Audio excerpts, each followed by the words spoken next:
Well, hello. This is student forecaster Stephen Boyle.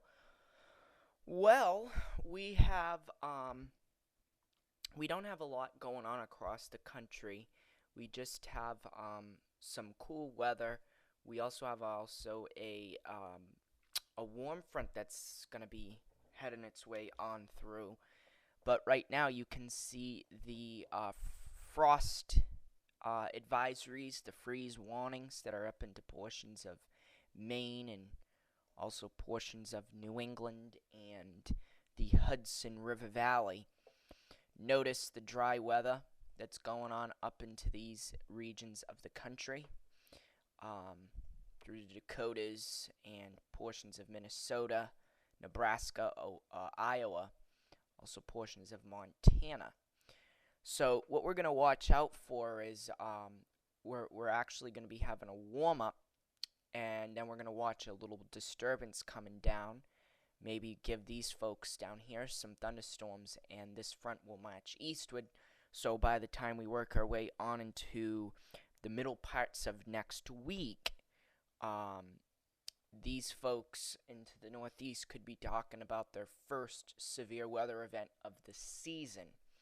So that's what we're talking about right now. But again, here's what's going on. And again, this rain shower activity that's moving through Pennsylvania right now is associated with our warm front that's actually going to be marching its way in here.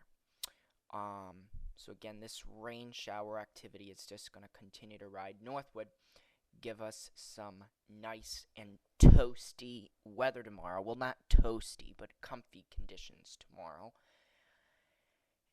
And looking here, this is a little bit of a disturbance that's moving through. Um, Giving these folks back out in here a little bit of rain shower activity. Nothing major going on. Okay, so here is our little warm front. This is again moving northward. That is going to again usher in this nice and warm air. It'll push out the cold air. And this little system here is going to dip down through Texas this weekend. It'll give these folks some severe weather. And there's also this other system back in here too that we're also going to watch coming down eventually as well. But this system here, it's going to eventually come down and maybe give us again coming around maybe sometime the late or early to midweek next week. It could be given the Northeast their shot at some severe weather. Okay, so we're going to take a check on the NAM. So again, here is our, you can see here is the division between cold air and warm air. You can see the flow coming in from the southwest. You can see the flow basically coming in from the north. Okay, and that's why we're having some breakouts of some showers. Okay, and then notice there's those little bouts of showers. I don't know why this happened. There's those little bouts of showers that could be popping up. There may even be a big burst of showers and thunderstorms moving through the region tomorrow. So again, that's something that we'll kind of keep our eyes peeled on. But again, this is again forcing in that warmer air coming in from the Gulf of Mexico. Now here comes in our second system, and again, it'll basically kind of die out, not really do too much. And our focus will be on this little disturbance that comes into the Dakotas by the weekend. So we'll keep our eyes tabbed on that. So here is the GFS, and again, there's that little system that's kind of sparking through through these portions of the country. Here's those rain showers. This will again move into the Northeast and New England tomorrow, as of course the wind direction will be changing from the north to, that'll be gone tomorrow, it'll be bringing in the nice warm flow coming in from Texas and Arkansas and Mexico, where we have a bunch of warm air. Now again, this little disturbance here, this is the one that's back out here today. This is going to kind of move into this direction, and it may do something. It may spark up some showers, but our main system is back out in here, and that's going to kind of come down and eventually become a little bit of a stronger system. However, that system this week, or today, that's moving through portions of Colorado, it's going to kind of move across like this and may actually come up and again on Tuesday or Wednesday, as we actually still have this warm weather to contend with. This little low pressure system down in here is going to potentially spark some pretty nasty storms for folks between Washington, D.C. and interior sections of Massachusetts, particularly in the Philadelphia area. And again, you can see that things eventually get stronger up into portions of Massachusetts. So this is something that we'll keep our eyes peeled on as we go into portions of next week. And then here comes our next system that'll be moving through, and this frontal system could be pretty interesting. And as this system moves through, we get some cooler air kind of dipping down from the north yet again. Here's our area of high pressure in here. This is bringing in, again, you have a nice clockwise flow. So basically, you have the warm air coming in from the south here. You have the cold air from the north back out in here. There's a front in here. This is creating some potentials for severe weather or some showers. And then again, that moves out. We get some more chilly weather into the northeast. We don't really see a break in that cool air. You can kind of see that we kind of get this trough that kind of hangs in a little bit, because we still get this cool air kind of dipping down from Canada, while we really are watching for this warm air to kind of impede more. But again, unless we can get a high pressure down in here, because that's where we want our high pressure in order to give us a nice warm flow from the south and southwest. Until that happens, remember, if we have a high pressure in here, we have a clockwise flow, so that's going to usher in the cooler air. Okay, so unless we can get a nice block of high pressure down in here, if we have a high pressure here into the Dakotas or Minnesota, then this is going to create a cool pool over the northeast, particularly New England. So we're going to kind of have to keep an eye on how things are going to kind of come through here through time. It will eventually warm up, but how long it takes, well, that's a question that eventually will be answered. But right now, it's kind of unclear what actually will happen. So that's the GFS. Finally, looking at the Euro. Again, here is, again, that warmer air that's kind of impeding ahead of this warm front. You can see here is the cool air coming down from Canada.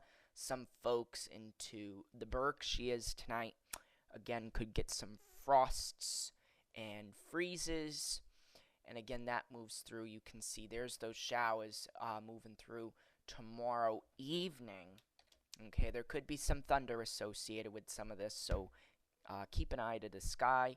Again, here is that little system, that disturbance that's going to move through and potentially give us a little bit of interest in weather next week. But again, the Euro is showing a little bit of a different scenario, as this little system kind of dies out and kind of gets, I guess you can say, faded away from the area of high pressure that we have over the northeast.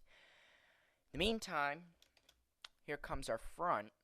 Okay, so basically we get some pretty nasty storms coming in here through portions of the Dakotas on Saturday.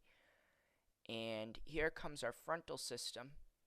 Notice the big time thunderstorms that are coming down here through portions of Arkansas, coming up through portions of Kentucky, going into the Ohio River Valley.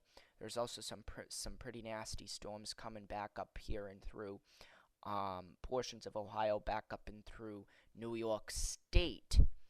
Notice this nice cold, juicy, this nice cold, dry air ahead of it. The nice warm, juicy flow. Behind this front we get some cold air. Ahead of it, some warm, juicy air. This combo is going to make way for some pretty nasty storms to fire up. And we could be talking about some pretty interesting weather as we work our way through Wednesday, and eventually the Euro has a kind of an interesting solution where we kind of get this trough to kind of come like this, and we actually get some warm air impeding from the Atlantic here into the northeast, while we get some of this cool air kind of dipping down into this portion of the country. So how this is actually going to we almost have like a cutoff low of some sort, while we actually have some warm air here into the northeast. So what will happen, I'm not sure yet. And again, here's our main ridge back out in here. We're just waiting for this main ridge to kind of come in and lock in that warmth, but again, doesn't look like that'll happen. So we're just going to look at the temperatures from the GFS and the Euro, because again, we just want to know what's going to happen. Again, it's kind of senseless or useless to kind of look at the NAM, because we're eventually going to see what the NAM shows on the GFS and the Euro, so it doesn't really matter. Alright, so this is the tonight's lows, and you can see some folks getting down into the 20s, but we do have plenty of 30s to talk about. That goes basically through these regions, basically where those frost and freeze advisories are. And then you can see here's our nice warm air that's eyed for the northeast. And again, here's tomorrow's highs. Now again, depending upon the model that you look at, there's some suggestion that it may only get into the 50s with some 60s and 70s back out towards the eastern portions of the state. But again, you can definitely tell this is where our nice warm front is. And again, that's moving in this particular direction.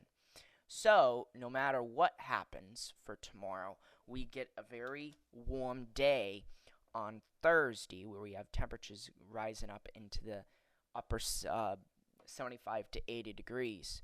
We have some warm air back out in here as well, but this is where our core of the warmth is, down into California, Nevada, Arizona, New Mexico, Texas, Colorado. We also have some pretty hot stuff into Utah. So again, what are we waiting for? We're waiting for all of that warmth to kind of get unleashed and really start summer. That's what well, not all of us, but some of us want. So here is what's going on Friday. You can see basically some more 70s here and through New England on Friday. You can see this is where we get some 80s, 90s, even some warmer conditions than that. But again, here's Texas blazing in the heat of the 100s. So that's the situation with that. And then again, you can see on Saturday, we get some pretty nice weather coming in here through New England, New York, Philly. A little bit cooler down in here. I think there's a little bit of rain shower activity or something like that going on into these areas. Look at these hundreds back out in here. You can see the 80s and 90s through the southeast. Then, moving our way along through, you can see on Sunday, here comes those 70s again. We also have, look at this. I mean, you can see these 80 and 90 degree temperatures rising up all the way into Illinois. Look at these 90s down across the south. You can see even some 100s into portions of Florida. Notice these blazing hot temperatures down into portions of Arizona, and California. And notice, and I believe this is associated with a little bit of a rain shower system, a little bit of a low pressure system moving through where we get kind of some cooler weather, where we're getting a little bit of rain showers. But again, we'll have to kind of see what happens with that. That's on Monday. On Tuesday, though, look at this. I mean, we have some 80s and 90s coming into portions of New England. We have 90 to 95 into portions of Virginia, Washington, D.C., and portions of Maryland. Look at these hundreds down here. So it's, whoops, sorry about that. Look at this. I mean, it's pretty hot. And notice, according to the GFS, this 80 to 90 degree weather will continue through next Wednesday. So that is the situation. Notice all of this warmth, but you can definitely tell where we have some cooler weather. You can see we have some 50s, 60s, even some 40s into this little pocket. We have some warm weather back out in here, as of course this is where the ridge is. Okay, and we have ridge, trough, and then ridge. So something like this. Okay, so we could potentially be talking about some severe weather. And yes, some severe weather is definitely possible for folks, sorry about that, for folks who live into the Northeast. So that is definitely something to keep our eyes on. And again, you can see after that things don't get all that warm. Notice, we're talking May 29th, still some frosts, potentially, to portions of the Northeast and New England. Yeah, that's some cold stuff, if you ask me. I mean, we're only talking 60s and low 70s at best at this particular time. And notice by May 30th, 60 to 65 degrees for a high. That's pretty chilly. So, we'll have to see what happens. I mean, could the GFS be right? It could be. But again, we're still so far out from that, it's not even worth really monitoring it very closely. So this is what the Euro is showing. And again, tonight's lows, we do have some frost advisories and freeze warnings going into portions of these areas. It'll be pretty chilly tonight into portions of southern New England, but for the most part, our eyes are on this nice big batch of warmth that's eyed towards the Northeast. That's what we all want, okay? So, well, some of us want. So, the Euro is suggesting, hey, tomorrow it's not going to be all that warm. Maybe some 60s along the coast, but where we get some rain, maybe only 50s. We'll have to see about that. Here is again our warm front. This is going to come northward. It'll bring in some warmer temperatures. No frosts tomorrow night, so you don't got to worry about that. And Thursday, we should be talking about widespread 70-degree weather. There could even be some 80s into portions of Pennsylvania. We also have some 80s and 90s digging down through the Dakotas, Minnesota. You can see that. And again, here's our main core of the heat. We have 100s back out into the desert southwest. So, talking about our temperatures on Friday, again, depending upon how things go, we could be talking about maybe some 60s, or we may even be talking about some 70s. I think we're going to be probably closer to the 70 to 75 degree mark through these regions, but again, we'll have to sort of see. You can see these massive warm temperatures coming through Texas, though. So then we talk about Saturday, and we're only talking 65 to 70. And then again, Sunday, 65 to 70, it looks like. Monday, 60 to 65, with some areas reaching warmer than that. Again, it depends upon if we do get these rain showers moving through on Monday. On Tuesday, things will get pretty toasty. I think this heat through the northeast will be a little bit more intense than what the Euro is showing, but I think this 70-75 degrees will kind of connect down here. It'll kind of move like this, and then this um, 80 to 85 I think will come down and through this and kind of move through like that, and I think we could even see some areas of 80, 85 to 90 degrees on Tuesday of next week. It's going to be a warm day, and it's going to be yet again warm next Wednesday as well, and I think it could be just as warm. But again, we have a cold front that'll be moving through. Here's our front back out in here, and that could be striking up some pretty nasty storms moving through portions of the northeast. So we're going to kind of keep tabs on that. Again, we got this kind of cold air behind this. And then again, notice though, again, the Euro is showing kind of like a cutoff low, so we have our low back out in here. And the warm weather continues across the eastern seaboard. We'll have to sort of see what happens with that, but notice these powerful warm temperatures cutting up through the Great Plains.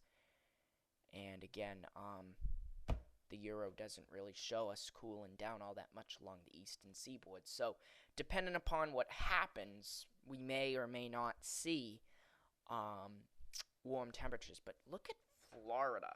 I just want you to notice. Look at this. These are temperatures at 7 a.m. in the morning. We're talking 75 to 80 degree temperatures. Yeah, that's pretty warm if you ask me. And even still, look at Massachusetts, New York City, down through the Carolinas, down through portions of Georgia. We're waking up to 60 to 65 degree temperatures, so we'll see what happens. Euro and GFS kind of showing two different scenarios. We'll have to see which one pans out. But for now, that's what it's looking like as far as the pattern. And again, I'll give you another update later on next week, or next week sometime. Next week is going to be a busy week for me, so I'll try to find a day. But for now, that's it, and I hope you all have a great rest of your Tuesday, and we'll be back next week with another update. Take care.